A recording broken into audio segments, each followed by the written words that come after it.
I got this thing. My husband gave it to me.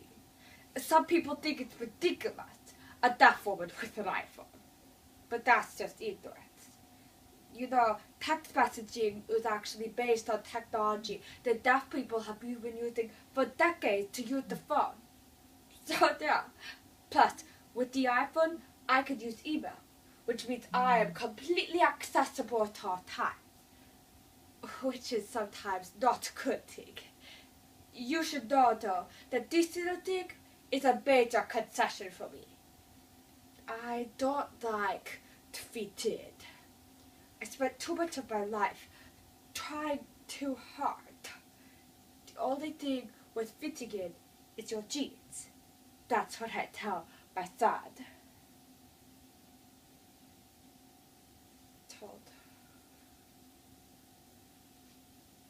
The hardest part of communication is hearing what isn't said. Peter Drucker.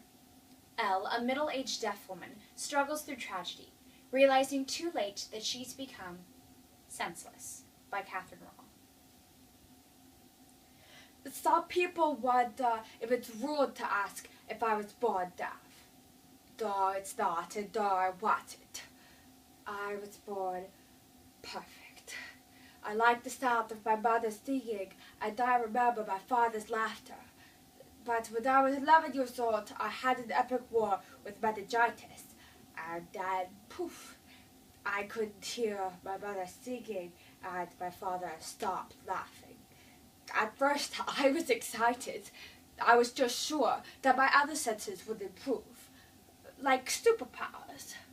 I would be deaf girl with the power to smell more, or something like that. Alas, I don't have heightened senses, and I never really felt all that super. I thank you. You are brave, sitting here asking a deaf woman all these hard questions. I don't find a lot of people who ask, just a lot who stoop. Anyway, yes, I went to what you call a adorable school. We call them hearing schools, by the way. But I was never very good at school.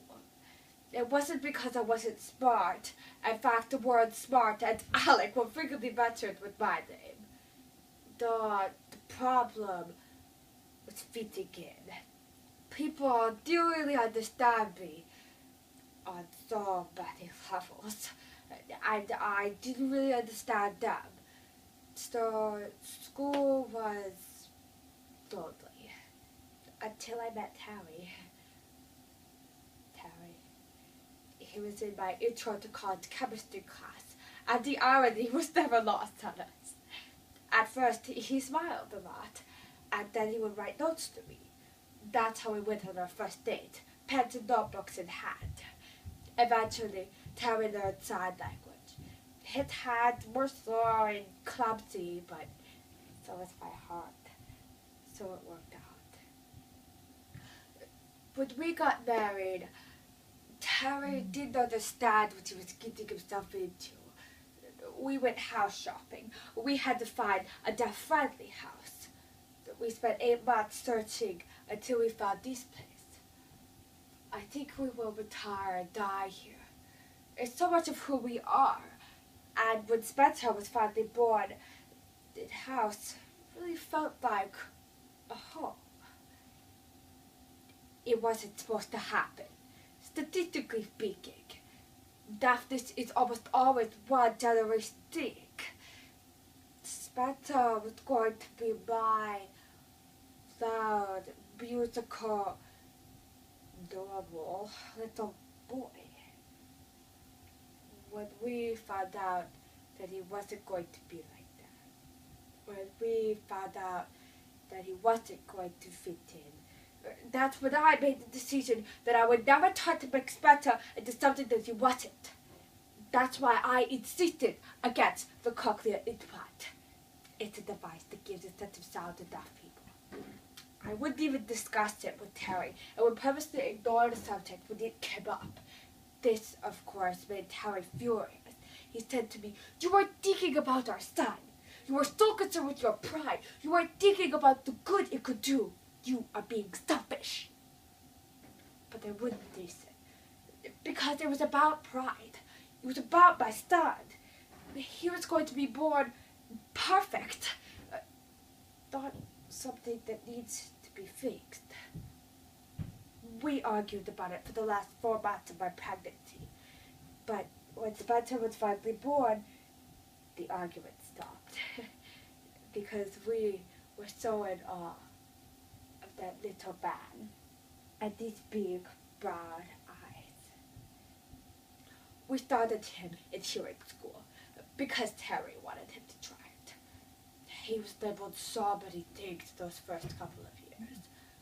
First he was mute, then he was hearing impaired, then he was deaf, then he was ear challenged, retarded, restored there a couple of times. And it was right about that I made the decision that we were moving him to the Clark School for the deaf. And for the next 6 years, Spencer loved school. He would come home with slang sign language and stories about his multitude of friends.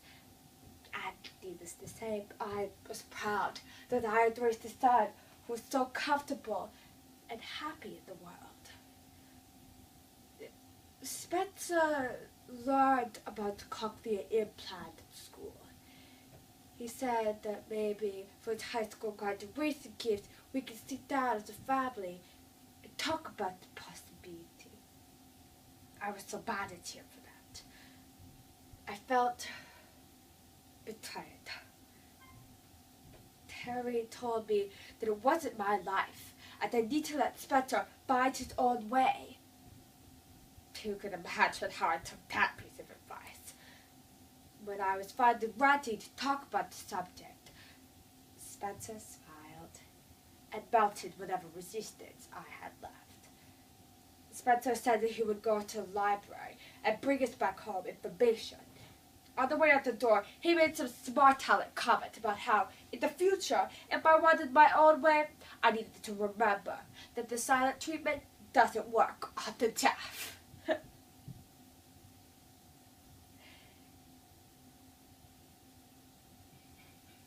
that was the last moment I had with my son alive. You see, on the way home from the library, he must have been so excited to show us all of his research.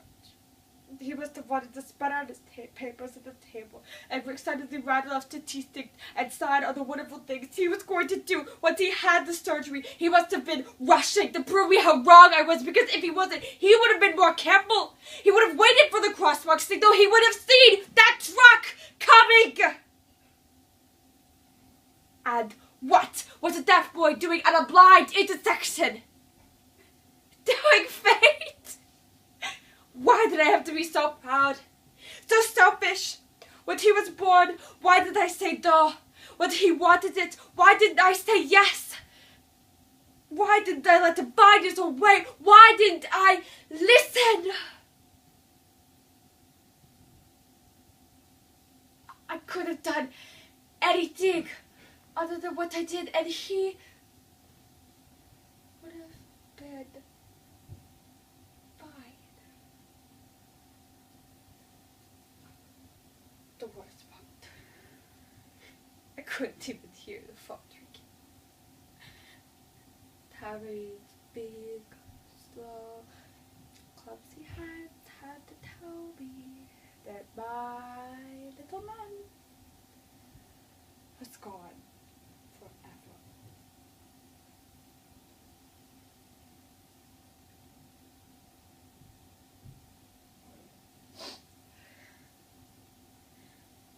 Text message.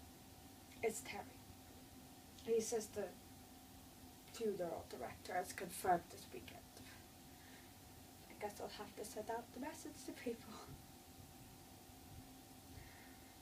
Thank God for email. I don't know how I could say the words, even if I could.